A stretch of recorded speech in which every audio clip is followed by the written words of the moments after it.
Hey, Flippin' Landlord Ninja here. Kevin the Property Prince. So today we wanted to give an update on a case we referenced back in our episode of tenants with prior balances.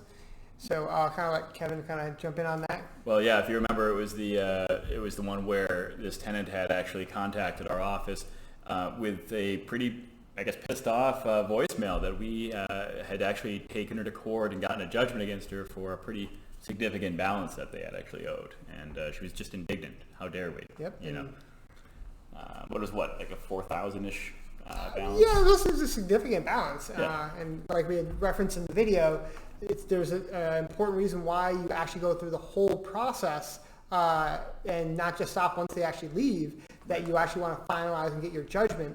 So this way things might actually come back, and such as this tenant, when they were looking for future housing, they actually kind of reached out to us because they probably were having an issue getting that, and maybe another landlord or whatever wanted to make sure they squared up with us first. Yeah. So that it's because that's the right thing to do.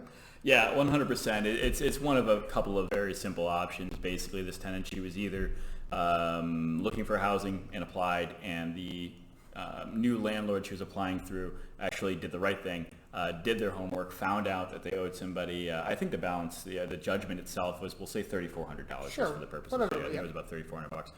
And they probably absolutely said, no, wow, we're never going to rent to you if you still owe the last guy $3,400. We're not taking you in. Otherwise, as we'd mentioned in some other videos, there are some local nonprofits that distribute basically taxpayers' money, state money, that's designed to keep people from ending up homeless. The money can be used to help with move-in assistance, first, last, security, to a new place. Right. And a lot of times people apply for this, and that agency does its due diligence and also finds out that, they left the last landlord hanging, and they'll do the right thing. They won't give the money to the next guy to have them move into a new place and then screw that landlord over. So they actually require that their balance gets satisfied with their previous landlord. Right. You can actually check out that video right below. Yeah, and it's really good that'll stuff. help you. Yep. Yeah, absolutely. So this worked out great. This is a situation just like Matt, the landlord ninja here, had said. Always follow your process, follow through and finish your very long and already expensive court process. Already paid for, right? Absolutely. Already went all that way. Why not just cross the finish line and get that judgment? And you're right, a lot of people are judgment proof and they'll leave you hanging. This person, it's been 2 years that they owed $3,400. And, well, we got that phone call that day. So they didn't like what we had to say. We called them back, said thanks very much for reaching out to us. We assume you want to settle up the debt that you have that's been outstanding, and you provided us with a number, so obviously you want us to be able to follow up with you to collect, right? So thanks very much. Well, shortly thereafter we got a motion served to us by them to reappear at housing court because they wanted to, they were trying to motion the court to just dismiss the judgment. Really? Okay. Yeah, and what was amazing is they actually, they can we just call it lying? They weren't necessarily 100% accurate with the information they put on the motion. All right. And they represented that they, in fact, had vacated the property before we put the court process into action. In other words, they got a 14-day notice from us. It's the first step, I guess, in the eviction process. And they vacated. So they don't owe us any money. What are you talking about? That's their position. Okay. And that's what they were trying to tell the court in the motion, and that was what they were going to pitch to a judge in housing court. So what happened? Well, so housing courts are still more or less closed, and they won't let anybody really file cases, but for some reason they did allow this motion to happen, and we appeared on a Zoom call instead of an actual live court situation. And this court was fantastic and awesome. One of the best things I love about this court is they offer the ability to mediate cases rather than always have to go in front of a judge for them. Mediation, if you ever have the option for that with a court, is something you should you'd be silly not to give it a try.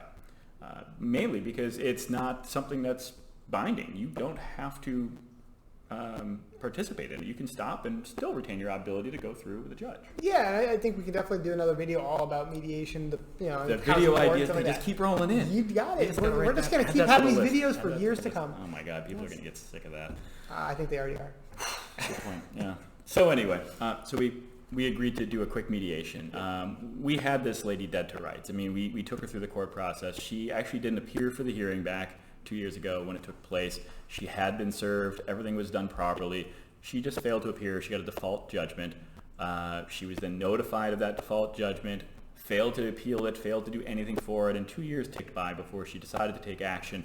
And let's face it, it was because something forced her hand to have to finally resolve the situation. Right. So we figured, it never hurts to just do a mediation. We're pretty reasonable. She wants to pay us money, and we can accept it, and we'll waive the judgment, and we'll satisfy the judgment. Right. That's absolutely what we're doing. That's the whole name of the game. We would even be willing to, honestly, we'd have probably been willing to negotiate some amount to settle it up. Of course. This is, again, at this point, it's found money for a lot of people. You don't really expect to get this money paid. No, not. I mean, we have stacks of judgments, right? Anybody want to buy our judgments off of us, please make us an offer. Yes. So this person, again, having already tipped their hand with their written motion, indicated what they were basically going to do, what their position was, and we knew it was completely factually inaccurate. Well, that's the way to call somebody politely a liar. And so we had what we needed to defend our position, but we wanted to give them the opportunity to still resolve this quickly in mediation. So we gave mediation a shot. Bottom line is we let them kind of make their little presentation and their pitch, and their pitch was exactly what they had indicated. I don't know anything. I had vacated. I don't know what they're talking about. They never gave me any paperwork. I don't owe people money. I hate owing people money. I would always pay my debts, that kind of thing. And had we not been meticulous, had we not done everything properly and followed all of our processes and documented everything and saved the documentation, that might have actually held some possible traction if she went in front of a judge. Maybe the judge would have kind of considered and say, look, I don't know, and maybe came with some of a split decision type of a thing, some kind of a solution in the middle. I don't know. But that's not the case, was it? We had everything. I mean, you tell me, yeah. Destroyed it. It's ridiculous. Seriously, this is it's like catching a shoplifter and having them say, no, I was just bringing the Blu-ray player or the PlayStation 4 out to my car to see if it would fit for the ride home. I don't want to buy it and then have it not fit. Gosh, am I outdoors with this thing? This isn't the checkout. It was just, BS, and it was pretty obvious. So all right, so you presented, obviously, you have evidence. So then what happened? She had sent us an email. She had sent us an email letting us know that, let's do this. You can't make this stuff up. She sent us an email when she had vacated, letting us know, this is September 19th, I think it was, saying, hey, I moved out of the property a few weeks ago, and I couldn't call you guys or contact you because my phone was dead. But if you'd like, I can get you the keys in a few days.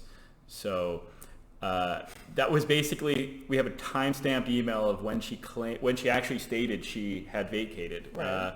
And even the date she claims to have vacated on was well after we did the notice to quit and started serving her with paperwork. And at that point, she owed like $3,000 or something. So by her own hand at the time, email typing hand, she indicated she was responsible and had occupied the property. Now, 2 years later, she's coming back and trying to just baselessly recreate that and say that she wasn't there and had already moved out. Okay, so we presented this to her, obviously, oh, yeah. And then so I'm sure she just said, okay, you're right, pretty that's much. it, I'm done, Yeah. You're right, I'm sorry. Yes, because she hates owing people money and she wants course. to do the right thing, because that's what these poor folks do, right? No, she came out with lie number 2. I mean, she just keeps going. I mean, seriously. So it didn't end there. So she clearly got, the way just punched in the gut and was like, oh, I didn't think they were gonna have that email. Oh, well. So and then you could see her kind of just start working her way back up with the next completely out of nowhere claim. You want to know what that is? I guarantee. Think about it for a second. You're gonna guess what this one was, because you hear this. This is the standard thing you hear from tenants, by the way, about any landlord when they're being held responsible for something. I got it. Conditions, right? Yeah. The place was not habitable. Yeah, right. Wow, how about that? Ding, ding, ding. Get this man a prize. Yeah. So we had court in September. This was in September that she had owed thousands of dollars and was in court for a hearing. September of what year? 2018. So 2 years ago. Right. So 2 years ago, in September. That means you went through spring, you went through summer, you're into fall, essentially. She claimed that, oh, well, yeah, you know what, now that you mention it, I had probably fallen behind and I didn't even realize because, the winters were so tough there. I probably gotten behind in the winter months and it just kind of carried over because, my landlord, they never had any heat. There was no heat in the place. Like I don't want to, so I had to pay all this extra money and there was never any heat. And that's probably why. So, I shouldn't have to pay it, right? Because I didn't have any heat. She literally tried claiming no heat. Wow. No, God, no documentation, Right. no photograph of a heating system like smoking or not working properly, no thermostat reading saying it's 17 degrees inside, no unbiased third party like a code enforcement inspector's report saying that they had an issue, no email or correspondence with us saying, hey, I've been trying to reach you guys for several months and I've been telling you over and over, right. You got to fix something. Zero. Just this phantom claim that she didn't have any heat in some random month, unspecified, at some point back in 2017, going into 2018. Wow. So 3 years ago. Yeah. Yeah. Okay. So I think that was about the time I face palmed myself on camera in the mediation on the Zoom meeting. I think it literally was just, you can just, these Zoom calls. You can't make this stuff. I have a handprint on my head for the rest of this video. you can't make this stuff up. Sadly, you can't. And that's, we can talk about this in another video, but that's a culture very tenant-friendly states and courts have absolutely created and needs to stop. This has no repercussions. People come in with ridiculous, baseless allegations, and you have to prove that didn't happen rather than them having to prove that it did. Right. And fortunately, this was so old. It was 2+ years ago, closer to 3. And not a single stitch or word about it had ever. The whole eviction process had long since played out, and nobody brought it up. Obviously, come on. Right. So. Grasping at straws. Yeah. So, I was not going to. This is a mediation. It's not decided by the mediator. They don't decide really anything. It's between the two parties. The mediator just simply facilitates a discussion. So, what this person didn't understand is, I'm not going to be convinced that somehow I'm exposed for this type of a claim. So I'm thinking to myself, Jesus, this person is on line number 2, which is incredibly disrespectful to me. You've already done something wrong. You got called out. You were an offending party. Now's your opportunity to make it right. You have the ability to sit there and say, listen, my God, I'm sorry. I was going through some stuff back then. Yep. Life happens. I didn't mean to fall behind, and that sucks. And I'm really sorry I did that to you guys. And, I want to make it up, and I want to make it whole. Yep. And I'll do that. But anyway, that's not what happened. Instead, that they tried, conning us once, conning us twice. And when finally, even the mediator kind of quickly pointed it out. And our attorney, we need to use an attorney for this stuff these days because of some law about that. I don't know, but whole other video. Yep. We all just kind of were like, we kind of rolled our eyes, waited for her to stop talking, and we're like, okay. So anyway, look, if you're not going to be reasonable, we'll just go in front of a judge. You can spout this nonsense to them. They'll see through that. Even the most tenant-friendly of judges. Respectively, see through these kind of things. They hear it and see it so much. Right. And especially when we have all the documentation. My God, yeah, there is no documentation to support it. It didn't happen. Well, I'm saying on our side. Yeah, it's on the other side. Sure. So I was like, look, oh my God, we can get through this. Let's just either we're going to mediate this out, or we're just going to go in front of the judge and have your motion thrown away and dismissed, and we're going to retain our judgment. Perfect. So I thought we were at the end of it, but then Matt. What happened next? Line number 3. Line number 3. Line number 3. Yeah. Oh. So then it becomes what? What's the other one? Well, how much do I owe? What months do I owe? Oh, wait a my second. God! I'm sure she has pay stubs that she just maybe didn't act. We I've must got have receipts. lost. I've got receipts. What are you talking about? I totally paid them everything. I'll have to check my bank statements and get back to you guys. I don't know. I'll have to look at this.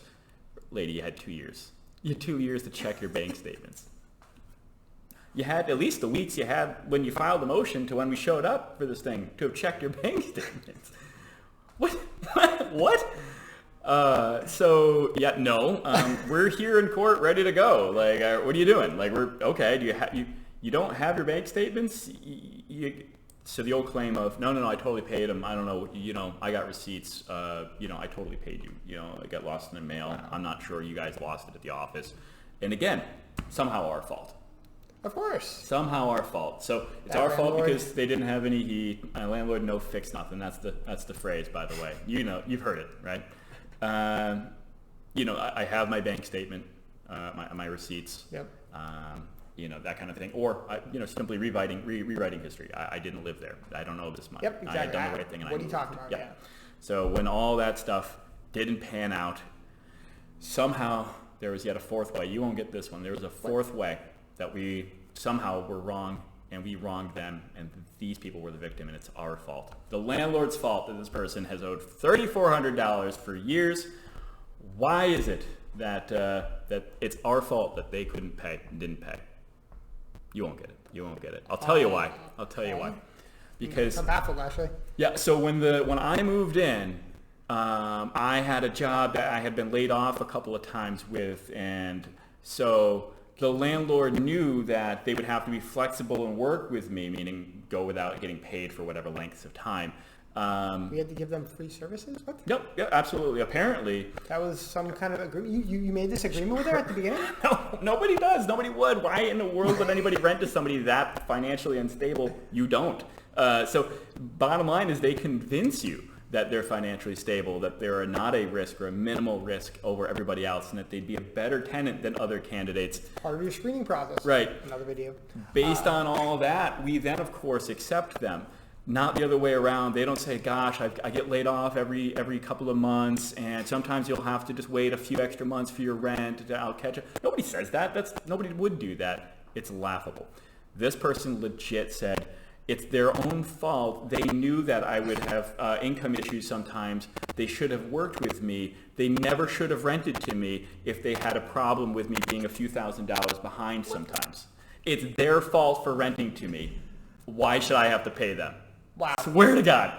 Can't make this crap up. Holy These moly. people will lie and manipulate and cheat you given the opportunity. Don't give them the opportunity. Be one step ahead and smarter, basically, than So kind of wrapping it up, we're kind of gone on a little longer than we thought, but I thought we were going to rant and rant and rant. you could have. So this is the important thing of why, we just want to update on that is, A, follow your process, finish out Absolutely. the whole judgment, as well as, documenting everything. Even something that was 2-3 years ago, it might come back in your favor in this Cost. You know what? And another thing that that's really, really smart is this communication was remembered, the main communication, the email, because it was in writing in an email. Yep. If this was a in-person conversation or telephone conversation, it would have been recounted differently and turned into a he said, she said.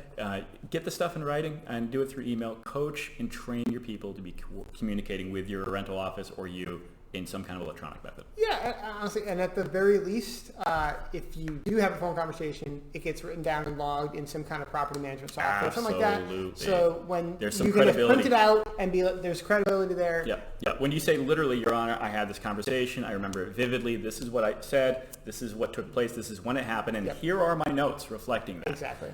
It's very, very different when a judge has to decide who to believe because he's looking at preponderance of evidence. This isn't a criminal thing.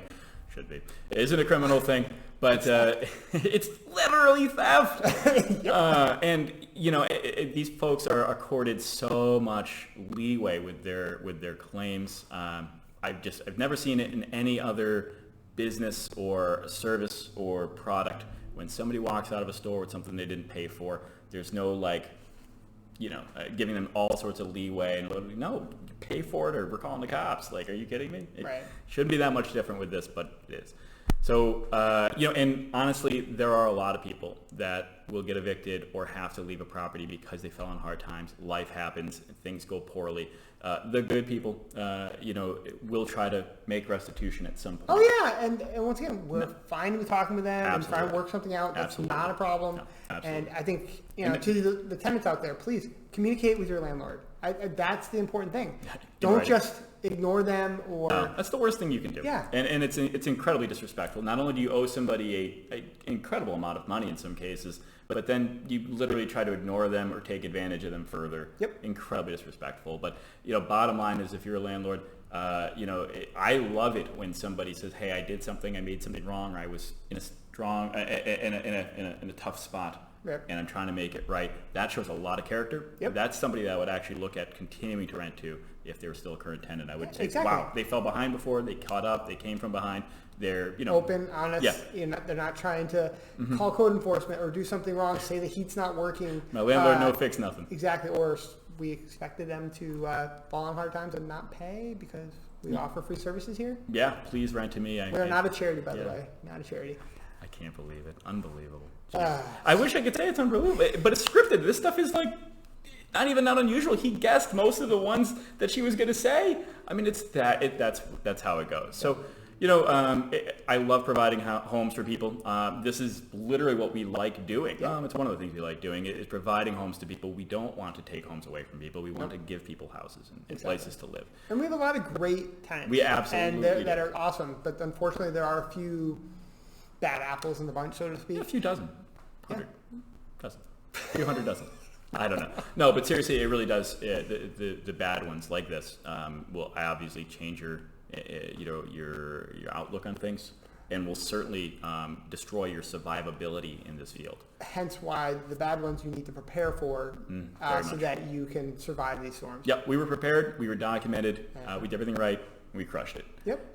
So we walked out of there. Well, it was a Zoom court appearance, so we didn't walk anywhere. But we logged off of there. Of course, not with the motion going away, with us not really giving up anything. I think we knocked the judgment down $200 and didn't charge the ridiculous amount of interest, by the way, that we could have charged on that balance, just to settle all the claims, get everybody onto the same page, and said, hey, this is your balance. Everybody agrees to it formally, and if you want to pay it, great. If not, up to you. We'll keep chasing you for it. Those judgments are good here for 20 years. Wow. So if you're somebody that actually holds a job or ever will work or support yourself or anything like that, you could have your wages garnished. Well, yeah. So if this was useful to you, I hope so. And please hit subscribe, as well as leave a comment if you have any questions or you have stories of your own that you'd like to share with us. Oh, everybody has stories about collections and non-payments. So I hope this inspired you to dig back into memory banks and come up with something to share with us. Get it out there to the other landlords or anybody else that's interested in real estate and rentals. We really want to help get an audience and help people learn from our experiences. Thanks, Scott. Thanks, guys. Thanks. Take care.